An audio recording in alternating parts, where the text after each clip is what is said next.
Dunia mengenang Perang Dunia II, dunia juga gemetar mengingat Perang Vietnam. Tapi ada satu perang yang kadang dilupakan, meskipun belum pernah benar-benar berakhir.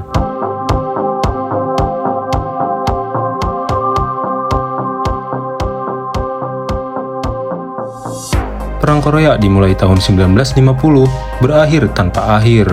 Sebuah konflik yang merenggut jutaan nyawa hanya untuk kembali ke titik awal. Ini bukan hanya kisah dua Korea, ini adalah cerita tentang dunia yang saling mencurigai, saling membenci, dan membelah manusia hanya karena satu garis buatan.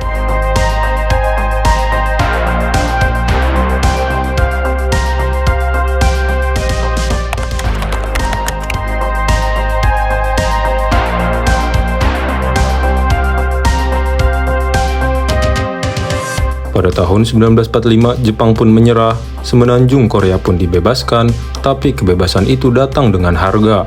Amerika Serikat dan Uni Soviet, dua pemenang perang, membagi Korea di garis lintang 38 derajat.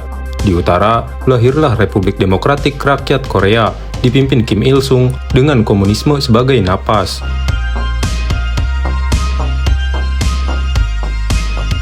Sedangkan di selatan, berdiri Republik Korea di bawah Syeng Man-ri, didukung Barat dan demokrasi liberal. Keduanya mengklaim mewakili Korea yang sah, dan keduanya yakin hanya satu Korea yang boleh hidup.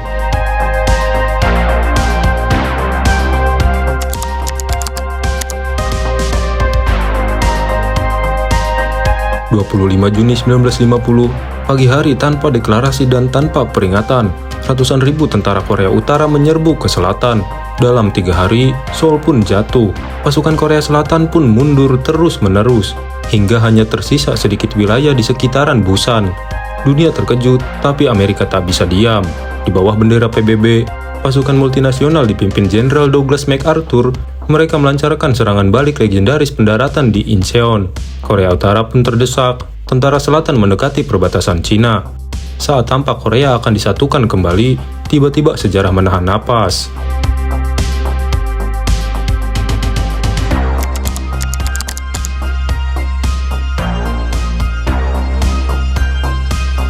Kemudian pada November 1950, Tiongkok yang baru bangkit dari revolusi merasa terancam. Mereka mengirim sukarelawan rakyat, lebih dari 300.000 tentara masuk ke Korea Utara.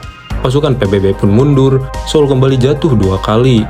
Musim dingin membawa maut, suhu minus 30 derajat, bayi-bayi membeku di pelarian, prajurit muda gugur dalam senyap salju yang tak punya sisi.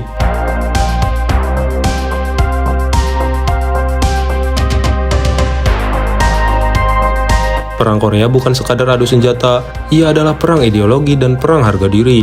Perang siapa yang akan menang dalam dunia yang sedang pecah dua.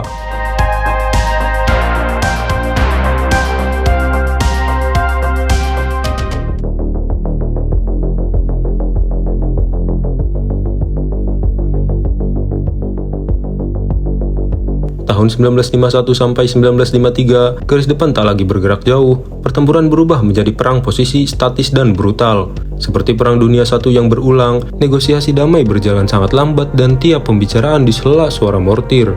Ketika gencatan senjata akhirnya tercapai pada 27 Juli 1953, tak ada pemenang, tak ada penyatuan, hanya garis demokrasi baru masih di sekitar garis 38 derajat.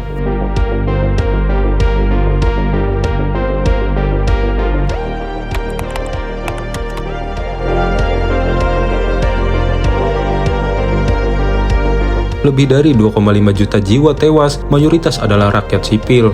Korea yang dulu adalah negeri satu bangsa, kini menjadi tanah dua dunia. Semenanjung itu yang dulu menjadi satu, terpisah oleh ladang ranjau, pagar berduri, dan propaganda. Dan di antara semuanya, ribuan keluarga terpisah, anak kehilangan ibu, suami tak pernah kembali, surat tak pernah sampai, tangis pun tak pernah berhenti. Perang Korea tidak pernah benar-benar selesai, hanya dihentikan oleh gencatan senjata, bukan perdamaian. Di utara, Korea menjadi negeri tertutup, miskin dan militeristik. Sedangkan di selatan tumbuh demokrasi dan ekonomi, tetapi dengan luka yang tak pernah sembuh. Tiap tahun, senjata masih diarahkan, tiap bulan, provokasi masih terjadi, dan tiap kali, dunia kembali bertanya, apakah ini awal dan akhir yang tertunda? Kita hidup di zaman yang telah berubah, tapi luka dari masa lalu belum sembuh.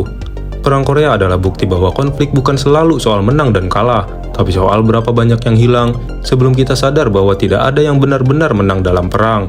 Dan jika kita hari ini masih bisa memilih, mungkin satu pertanyaan yang terakhir harus kita renungkan adalah, apakah kita ingin terus membiarkan dunia terbelah atau sudah waktunya untuk mulai berpeluk?